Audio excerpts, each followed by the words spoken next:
Assalamualaikum warahmatullahi wabarakatuh. Sebelum menonton video ini, marilah kita semua panjatkan puja dan puji syukur kehadirat Allah Subhanahu wa Ta'ala yang telah melimpahkan rahmat-Nya kepada kita semua dengan nikmat kesehatan yang masih diberikannya. Tak lupa pula salawat dan salam semoga tercurahkan kepada junjungan kita Nabi Muhammad Shallallahu Alaihi Wasallam. Sahabat spiritual yang dirahmati Allah, disebutkan dalam ucapan sahabat Nabi Muhammad SAW, Ibnu Umar radhiyallahu anhuma, bahwa ada 4 hal yang Allah ciptakan langsung dengan tangannya, yaitu arsy, surga Ad, Nabi Adam, pena penulis takdir. Sedangkan makhluk lainnya diciptakan dengan ucapan Allah, kun jadilah, maka jadilah makhluk tersebut. Khusus keempat makhluk itu Allah Subhanahu wa Ta'ala ciptakan dengan tangannya. Dari Ibnu Umar radhiyallahu anhuma, ia berkata, Allah Subhanahu wa Ta'ala menciptakan 4 hal dengan tangannya: arsy, pena penulis takdir, surga Ad, dan Nabi Adam. Kemudian Allah Subhanahu wa Ta'ala berfirman kepada semua penciptaan yang lain, jadilah, maka jadilah makhluk itu. Hadis riwayat Ad-Darimi dalam Ar-Rad Al-Muraisi, Ibnu Jarir at-Tabari dalam tafsirnya, Al-Baihaqi dalam Asma'a wa Sifaat, dan Az-Zahabi menyatakan bahwa sanadnya kuat. Hal itu menunjukkan bahwa makna tangan Allah dalam ayat maupun hadits-hadits di atas adalah makna secara hakiki.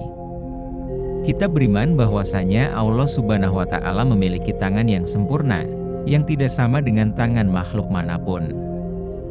Dan kita tidak mengetahui serta tidak boleh menanyakan bagaimana atau seperti apa tangan Allah Subhanahu wa Ta'ala. Sebelum masuk ke inti pembahasan, bantu support channel Spiritual of Universe dengan like, subscribe, dan tulis pendapat kalian di kolom komentar.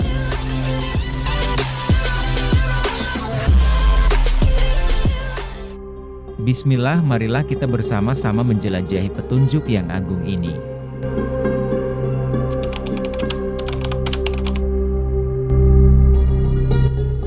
Sahabat spiritual yang dirahmati Allah, penciptaan Nabi Adam alaihi salam adalah kisah penciptaan manusia yang pertama. Peristiwa tersebut disebut dalam Al-Quran dan hadits Rasulullah Shallallahu Alaihi Wasallam. Ketika Allah Subhanahu wa Ta'ala berfirman kepada malaikat, sesungguhnya aku hendak menjadikan seorang khalifah di bumi. Mereka bertanya tentang hikmat ketetapan Allah Subhanahu wa Ta'ala itu, dengan berkata, adakah engkau ya Tuhan kami, hendak menjadikan di bumi itu manusia, yang akan membuat bencana dan menumpahkan darah? Padahal kami senantiasa bertasbih, dengan memujimu dan mensucikanmu. Allah Subhanahu wa Ta'ala berfirman, sesungguhnya aku mengetahui akan apa yang kamu tidak mengetahuinya. Surat Al-Baqarah ayat 30. Lalu Allah Subhanahu wa Ta'ala memerintahkan malaikat Israel bersama malaikat Jibril, malaikat Israfil, dan malaikat Mikail turun ke bumi untuk mengambil tanah dalam penciptaan Nabi Adam alaihi salam. Dalam sebuah hadis mutabarah yang dinukil Imam Ja'far Asy-Syadiq, sebelum menciptakan Nabi Adam alaihi salam, Allah Subhanahu wa Ta'ala memberi kabar terlebih dahulu kepada bumi, bahwa malaikat akan turun ke bumi untuk mengambil tanah. Allah Subhanahu wa Ta'ala berfirman, hai bumi, aku akan menciptakan manusia dari saripatimu. Sebagian mereka ada yang taat kepadaku, dan sebagian lainnya durhaka kepadaku. Siapa yang taat kepadaku, maka akan aku masukkan dia ke dalam surgaku. Dan siapa yang durhaka kepadaku, akan aku masukkan dia ke dalam nerakaku. Allah Subhanahu wa Ta'ala kemudian mengutus malaikat Jibril untuk mengambil tanah di bumi. Namun, belum sempat mengambil, bumi kemudian bertanya kepada malaikat Jibril terkait tujuan Allah Subhanahu wa Ta'ala mengambil tanah di bumi. Malaikat Jibril kemudian memberikan jawaban dengan berkata, karena Allah Subhanahu wa Ta'ala akan memerintahkan Nabi Adam alaihi salam dan keturunannya untuk menyembahnya. Setiap yang taat di antara mereka akan berada dalam naungan rahmat-Nya dan dipersilahkan masuk ke surga. Sementara Dia akan menyiksa siapa saja di antara mereka yang menentangnya dan tidak taat kepadanya di dalam neraka jahanam untuk selama-lamanya. Mendengar jawaban tersebut, kemudian bumi bersumpah dengan nama Allah Subhanahu wa Ta'ala bahwa ia tidak sanggup menanggung beban manusia di bumi dan berkata, "Demi Allah, aku berlindung kepadamu dari utusanmu agar engkau tidak mengambil sebagian dari kami jika nantinya akan menjadi penghuni neraka." Mendengar sumpah tersebut, malaikat Jibril tidak mengambil apapun dari bumi dan kembali menghadap Allah Subhanahu wa Ta'ala. Jibril kemudian menceritakan alasan bumi yang bersumpah membawa keagungan Allah bahwa ia tidak memiliki kesanggupan untuk menanggung azabnya. Kemudian, Allah Subhanahu wa Ta'ala mengutus dua malaikat sekaligus, yakni malaikat Mikail dan malaikat Israfil, turun ke bumi mengambil tanah. Lagi-lagi bumi melakukan hal serupa dengan membawa sumpah dengan nama Allah Subhanahu wa Ta'ala. Sama seperti Jibril, akhirnya dua malaikat ini pun kemudian kembali menghadap Allah Subhanahu wa Ta'ala dan tanpa membawa tanah. Allah kemudian memerintahkan malaikat Israel untuk mengambil tanah itu. Malaikat Israel berbeda dengan tiga malaikat lainnya. Saat di bumi, ia kemudian langsung memukul bumi dengan pedangnya, hingga membuat bumi bergetar ketakutan. Malaikat Israel kemudian mengambil segenggam tanah, meskipun saat itu bumi sudah bersumpah atas nama Allah Subhanahu wa Ta'ala. Malaikat Israel saat itu berkata, "Aku takut menyalahi perintah Allah Subhanahu wa Ta'ala. Aku sama sekali tak akan melanggar perintah Tuhanku, walau dengan segala kerendahan dirimu." Saat mengambil sebagian itulah, bumi juga menangis merasa kehilangan. Tanah yang diambil Israel itu kemudian dibawa menghadap Allah Subhanahu wa Ta'ala. Allah kemudian berfirman kepada malaikat Israel, "Apakah bumi tidak membawa sumpah atas namaku? Mengapa engkau tidak mengikuti sumpahnya?" Israel menjawab, "Perintahmu lebih aku ikuti dan aku takuti daripada sumpahnya." Dari pengambilan tanah untuk penciptaan Nabi Adam ini, terdapat serangkaian kisah mengapa malaikat Israel dipilih Allah Subhanahu wa Ta'ala untuk menjadi malaikat yang bertugas mencabut nyawa manusia saat tiba ajalnya. Allah Subhanahu wa Ta'ala kemudian berfirman kepada malaikat Israel, "Engkaulah malaikat pencabut nyawa atau malaikat maut."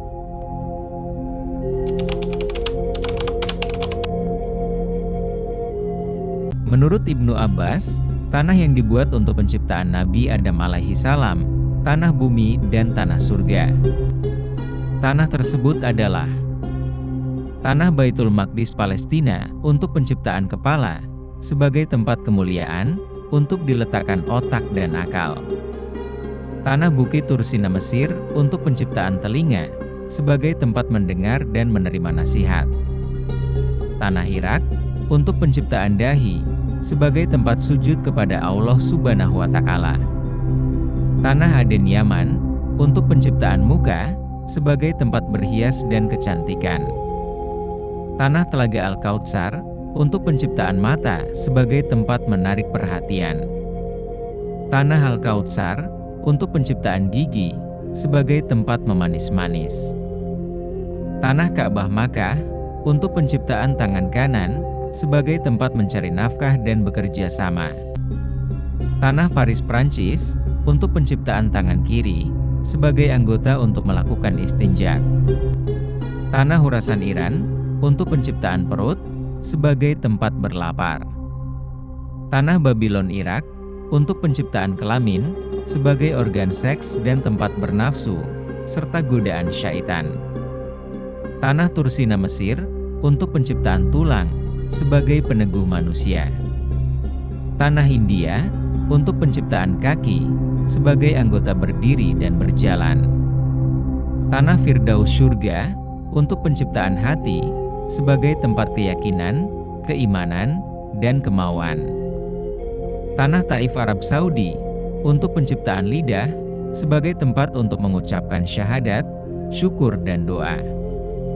Allah Subhanahu wa Ta'ala menciptakan Nabi Adam alaihi salam dari tanah. Hal ini dijelaskan dalam ayat berikut. Ingatlah, ketika Tuhanmu berfirman kepada malaikat, sesungguhnya aku akan menciptakan manusia dari tanah. Surat Al-Syad ayat 71. Sahabat spiritual yang dirahmati Allah. Tubuh Nabi Adam alaihi salam mempunyai 9 rongga atau liang. 7 liang di kepala, dan 2 di bawah badan yaitu 2 mata, 2 telinga, 2 hidung, 1 mulut, 1 dubur dan 1 uretra. 5 panca indera dilengkapi dengan anggota tertentu, seperti mata untuk penglihatan, telinga untuk pendengaran, hidung untuk penciuman, lidah untuk perasa seperti asam, asin, manis dan pahit dan kulit untuk sentuhan bagi panas, dingin, tekanan, viskositas dan sakit. Ketika Allah Subhanahu wa Ta'ala menjadikan tubuh Nabi Adam alaihi salam, tanah dicampurkan dengan air tawar, asin dan anyir, beserta api dan angin. Allah Subhanahu wa Ta'ala berfirman, "Dan Dia pula yang menciptakan manusia dari air, lalu Dia jadikan manusia itu mempunyai keturunan dan musyawarah, dan Tuhanmu adalah Maha Kuasa." Surah Al-Furqan ayat 54. Kemudian Allah Subhanahu wa Ta'ala resapkan nur ke dalam tubuh Nabi Adam alaihi salam dengan sifat. Lalu tubuh Nabi Adam digenggam dengan genggaman Jabarut dan diletakkan di dalam alam malakut. Tanah itu dicampurkan lagi dengan istilah wewangian dan ramuan dari nur sifat Allah Subhanahu wa Ta'ala dan dirasmi dengan Bahrul Uluhiyah. Kemudian tubuh tersebut dibenamkan dalam izzah, yaitu sifat jalal dan jamal, lalu disempurnakan tubuh tersebut. Waktu kejadian, manusia tidak disebut berapa lama, walaupun melalui apacara perhitungan sekalipun seperti dalam Al-Quran, bukankah telah berlalu kepada manusia satu ketika dari masa yang beredar, sedang dia masih belum wujud lagi, dan tidak menjadi sesuatu benda yang disebut-sebut. Surat Al-Insaan ayat 1. Menurut keterangan ulama, tubuh Adam diselubungi dalam tempo 120 tahun, 40 tahun di tanah yang kering, 40 tahun di tanah yang basah, dan 40 tahun di tanah yang hitam dan berbau. Dari situ, Allah Subhanahu wa Ta'ala ubah tubuh Adam dengan rupa kemuliaan, dan tertutuplah dari rupa hakikatnya.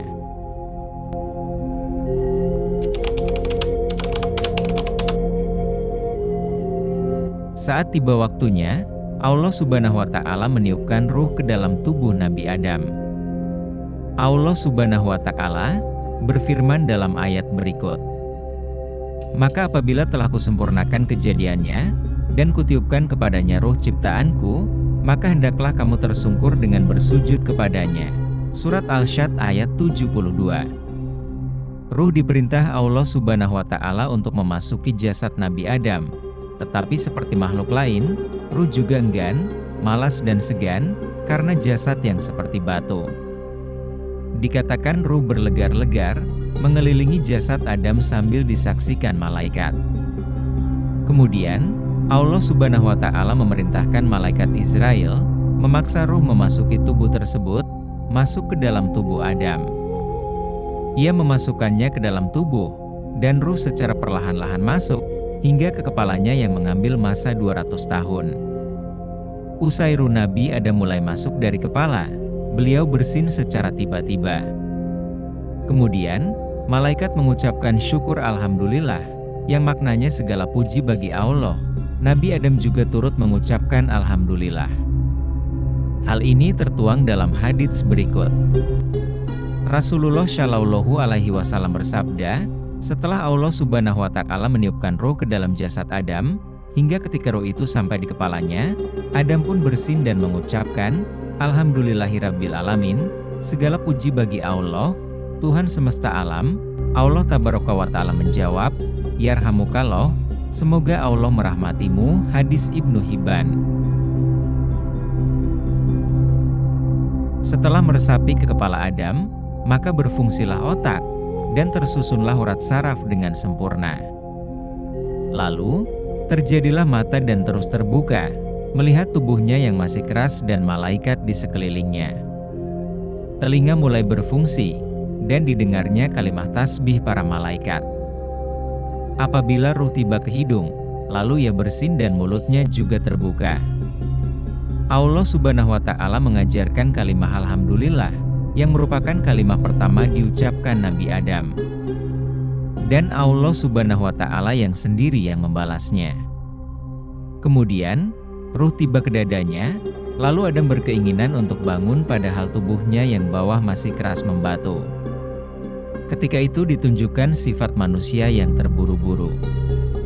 Ketika ruh sampai di perut, maka organ dalam dan perut tersusun sempurna, dan saat itu Adam mula merasakan lapar. Akhirnya, ruh meresap ke seluruh tubuh Adam, tangan dan kaki, dan berfungsilah dengan sempurna.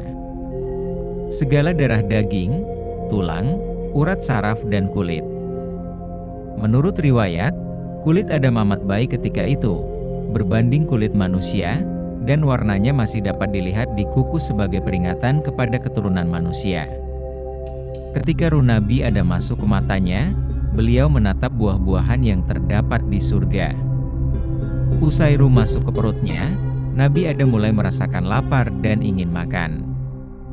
Bahkan, Nabi Adam sudah meloncat terlebih dahulu, sebelum ruhnya tiba di kaki, karena ingin segera mendekati buah-buahan di surga. Allah Subhanahu wa Ta'ala berfirman sebagai berikut. Manusia telah dijadikan bertabiat tergesa-gesa. Kelak akan aku perlihatkan kepadamu tanda-tanda azabku. Maka janganlah kamu minta kepadaku mendatangkannya dengan segera. Surat Al-Anbiya ayat 37. Nabi Adam diciptakan dengan tinggi 60 hasta. Ini sesuai dengan sebuah hadits yang berbunyi. Tingginya tubuh Adam adalah 60 hasta dengan lebar 7 hasta. Hadis riwayat Ahmad. Menurut buku Mukjizat Hadits Nabi yang ditulis Dana Nur, 60 hasta bila dikonversi ke dalam ukuran meter kurang lebih mencapai 30 meter. Semoga video ini dapat bermanfaat untuk kita semua. Jika ada yang baik itu datang dari Allah Subhanahu wa Ta'ala, dan jika ada yang buruk itu datang dari diri saya pribadi. Mohon maaf atas kehilafan tutur kata dan perbuatan. Semoga Allah membimbing kita semua ke jalan yang benar. Wabillahi taufik wal hidayah. Wassalamualaikum warahmatullahi wabarakatuh.